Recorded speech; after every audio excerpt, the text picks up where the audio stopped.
تمام اہل اسلام کو منجی بشریت یوسف زہرا ولی العصر بقیت اللہ کی ولادت باسعادت کی مناسبت سے مبارکباد پیش کرتا ہوں۔ نیمہ شعبان کی مناسبت سے چند اعمال 15 شعبان کی شب کے چند اعمال ہیں جن کی بڑی فضیلت ہے۔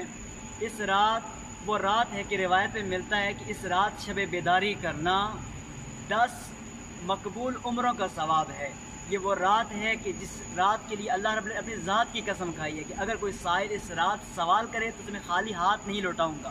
تو یہ رات مناجات کی رات ہے، دعاؤں کی رات ہے، اور یہ رات آتش جہنم سے نجات کی رات ہے۔ اس رات کے چند اعمال ہیں، غسل ہے، نماز جعفر تیار ہیں، زیارت امام حسین۔ بہترین اعمال آج کی رات میں سے ایک زیارت امام حسین علیہ السلام ہے، اور سبحان اللہ والحمد للہ واللہ اکبر ولا الہ الا اللہ کی